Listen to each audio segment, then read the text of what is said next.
Assalamualaikum warahmatullahi wabarakatuh. Greetings everyone. In today's occasion, we'll be presenting about threads. Next. My name is Rafi Fajar Sulaiman. And my name is Kamal Putra. My name is Sayyid Nabil Rifki. And we are from Group 4, Class 1 CC3. Next. In this presentation, we'll be explaining about the operating system, the definition of process, definition of threads, implementation of threads, the difference between Windows and Linux, a single threading and multi-threading, an example of multi-threading, advantages of multi-threading, disadvantages of multi-threading, the models of multi-threading, and we will conclude our presentation. So,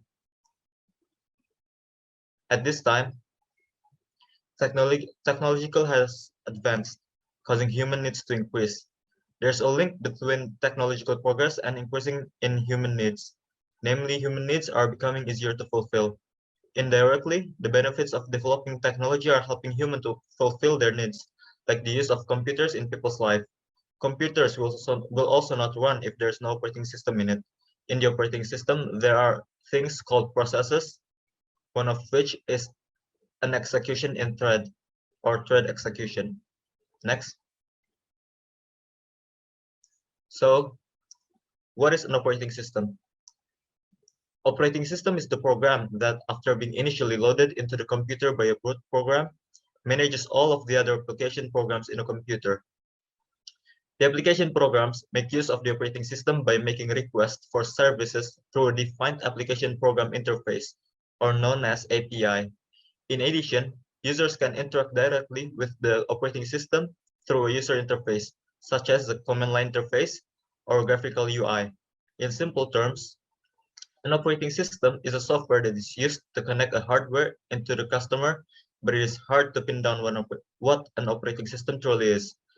The problem is that operating system perform two essentially unrelated functions, that is, providing the users a clean abstract set of resources instead of a messy one provided by the hardware, and managing those hardware resources.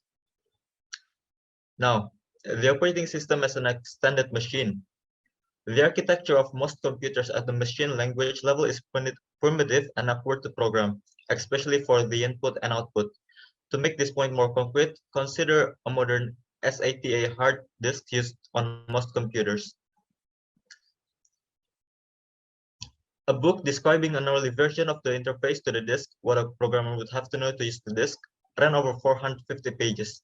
It has been revised multiple times ever since and is now more complicated than it was. Therefore, to ease the job of programmers, a piece of software called a disk driver deals with the hardware and provides an interface to read and write disk blocks, without getting into the details.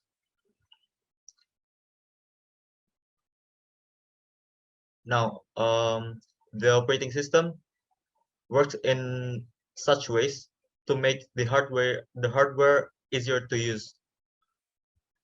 Now, for the operating system as a resource manager, the concept of an operating system as primarily providing abstractions to application programs is a top-down view.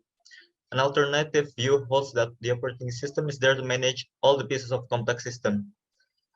In the bottom-up view, the job of the operating system is to provide for an orderly and controlled allocation of the processors, memories, and input or output devices among the various programs wanting them. Modern operating systems allow multiple programs to be in memory and run at the same time, which, if not managed, is utter chaos when there are multiple devices in use simultaneously. The operating system can bring order to the potential chaos by buffering those devices and choosing one of them to finish first. Then the next one will be chosen to finish. In short, this view of the operating system holds that its primary task is to keep track of which programs are using which resource, to grant resource requests, to account for usage, and to mediate conflicting requests from different programs and users. Now, the definition of process. Most operating systems provide certain basic concepts and abstractions such as processes, address spaces, and files that are central to understanding them. A key concept in all operating systems is process. A process is basically a program in execution. Now, for threads, a thread is the basic unit of CPU utilization, which is also known as a lightweight process in computer science. A thread is a command that can be executed in parallel with another thread, using multiple processes and controlling the flow of a single process. So basically, thread is a process within a process. Next. Problem analysis. Implementation of threads. There are multiple implementation used in technology. Different operating system use a different way of implementing thread. The first one is implementing thread in user space. When threads are managed in user space, each process needs its own private thread table to keep track of its thread. This table is similar to the kernel process table, only it solely keeps track of per thread characteristic like a program counter, stack pointer, register, state, and so on.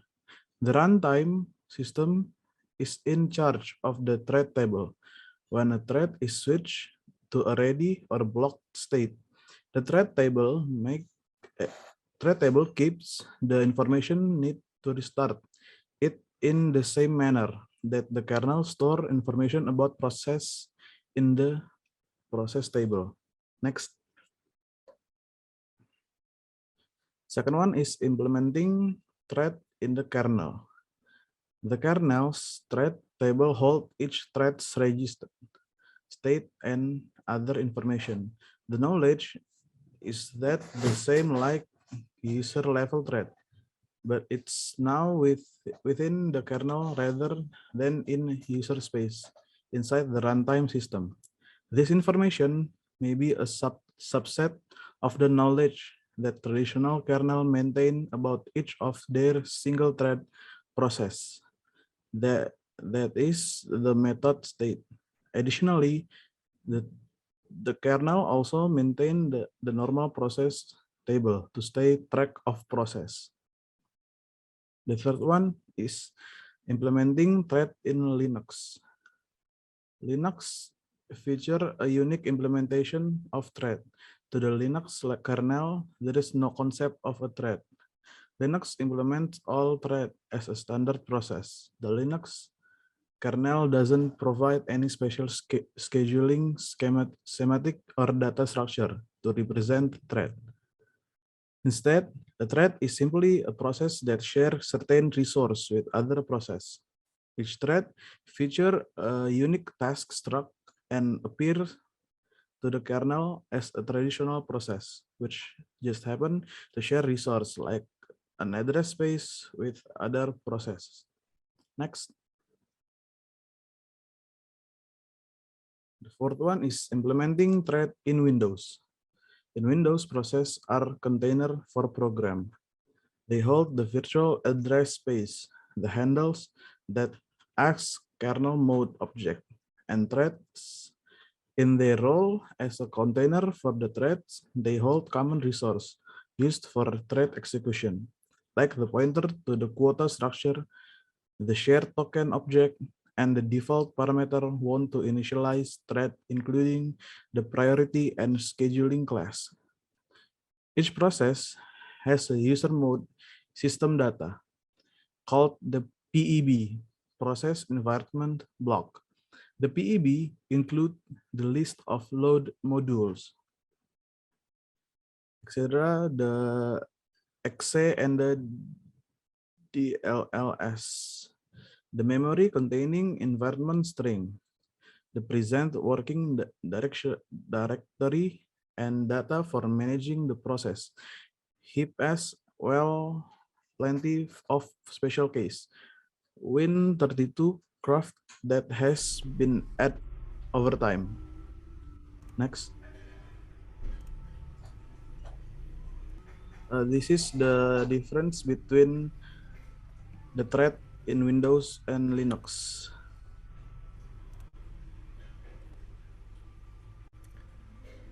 Okay, move on the next material, which is an explanation of single threading and multi-threading. Single threading is a lightweight process that has a single thread that functions as a controller. Multiprocessing is the use of two or more CPU is a computer system, while multitasking is a method for running more than one process where there is a sharing of resources such as CPU. Multithreading is an execution method that allows multiple threads to occur in a process. The term multithreading is also used to describe the situation of allowing multiple threads in the same process. This is a picture of single threading process and multi-thread process. Next is sample of multi-threading. For example, a web browser has a thread to display image or text, while another thread functions as a recipient of data from the network. Another example is a web server that can have hundreds of clients accessing it concurrently. If the web server runs as a process that only has a single thread, then it can only serve one client at a time. Next is advantage of multi-threading. The first is response. The two, sharing, three, economy, and four, scalability. First is response.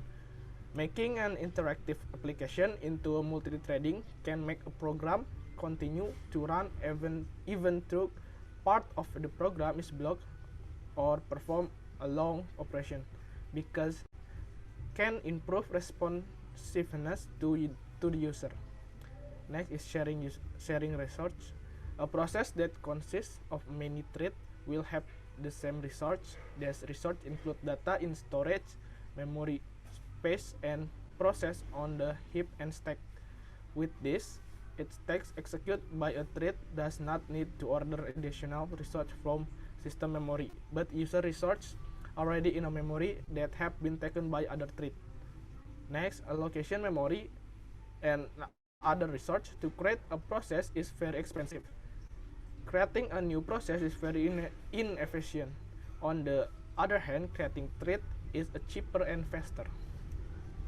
Scalability, where each thread can run in parallel on a different processor. In single processor architecture, the CPU usually switches between threads rapidly, so there is an illusion of parallelism. But in reality, only one thread is running at a time.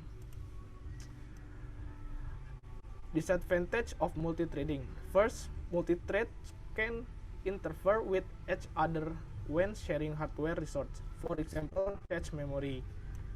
Next is there must be more support from hardware or software if we do multi-threading. 3 is executing time cannot be improved, but instead can be decreased due to a decrease in the frequency required when there is a change of running thread. Multi-threading model. First is many-to-one model. Example is mapping multiple user level threads to a single kernel thread. Thread management is done in user space efficient, but has the same drawback as user thread. Cannot run in parallel on multiprocessor. Second is one-to-one model, provide more concurrency than many-to-one model. Benefits are the same as kernel thread. The weakness is that every user thread creation requires the creation of a kernel thread, which can reduce the performance of an application. The operating system that supports the one-to-one model are Windows NT and OS 2. Third is many-to-many model. Example is multiplex and many user level thread to a smaller or equal number of kernel thread with user level thread. The number of kernel threads can be specific to some application or some machine. Developers can create as many user threads as they need, and the corresponding kernel thread can run in parallel on a multiprocessor. Next, we have concluded that an operating system has its own complicated system that people rarely know of. One, things such as processes in an operating system as well as threads have different implementation in different operating systems. For example, Windows and Linux. Two, there are also different ways of using threads in an operating system, that is single threading and multi-threading. Three, using a multi-threading has many advantages with few disadvantages. And lastly, there are more than one model in multi-threading. We have drew conclusions from the results of our analytical research by collecting data from the internet.